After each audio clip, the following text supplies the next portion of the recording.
Salut, salut! Là, je vais parler des bonnes oreilles, mauvais cœur. Bonnes oreilles, ce sont ces personnes qui t'écoutent te confier à elles parce que tu as des problèmes dans ton couple, dans ton foyer, dans ta vie professionnelle, dans ta vie spirituelle, dans ta santé. Ces personnes sont compatissantes, manifestent de l'empathie. Elles sont peinées pour ce qui t'arrive quand tu pleures avec elles au téléphone.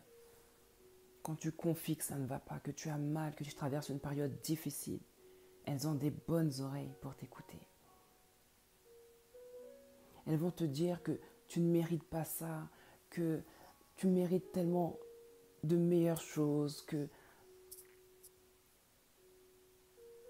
Mais au fond, ces mêmes personnes se réjouissent de ce qui t'arrive.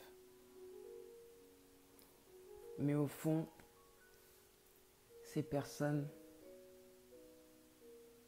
se frottent les mains. C'est triste à dire. J'ai une histoire pour appuyer ce dont je parle. Deux femmes que j'appellerais, allez, Hortense et Nelly. Hortense se confie à Nelly.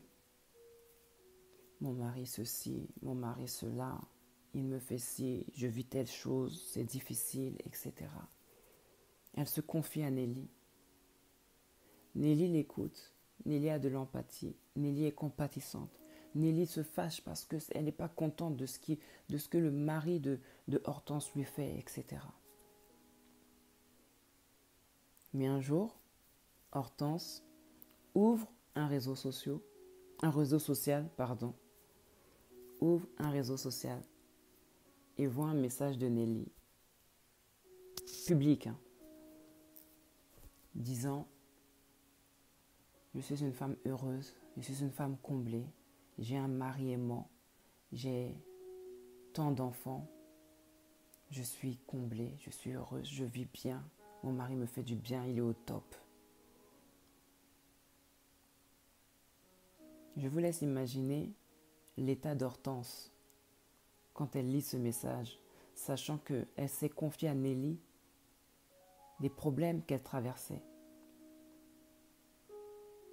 Mais Nelly a eu la force de lui adresser un pic indirect par un message dirigé.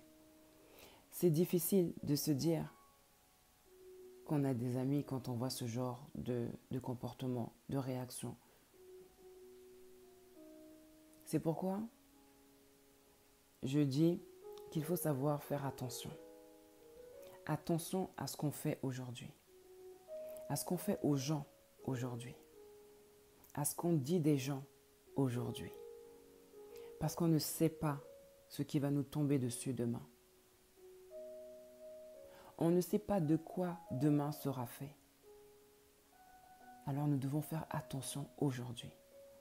Ce qui arrive aux autres n'arrive pas qu'aux autres. Tu peux vivre la même chose dont tu te moquais.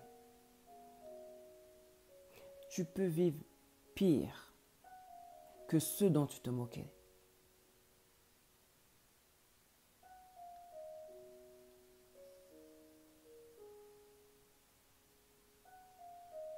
Faisons attention, soyons prudents, soyons sages.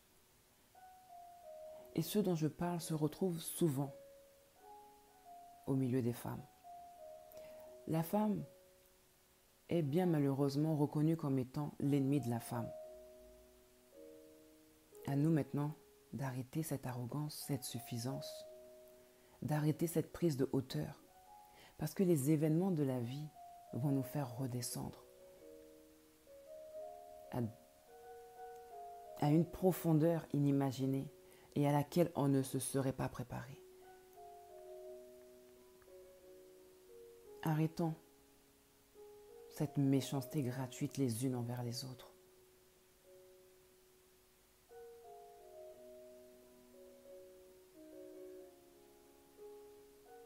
Avoir des amis, avoir un ou une amie, c'est très bien.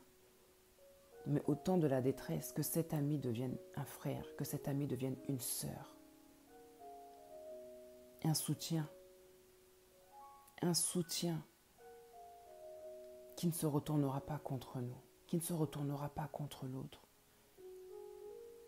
qui a de l'amour authentique, qui a de l'amour sincère, qui ne se réjouit pas du malheur de l'autre, qui ne se réjouit pas de l'indisposition de l'autre, qui ne se réjouit pas de son infirmité. Que le Seigneur nous aide à être un ami, mais un frère et ou une sœur dans les temps de la détresse. Soyez bénis.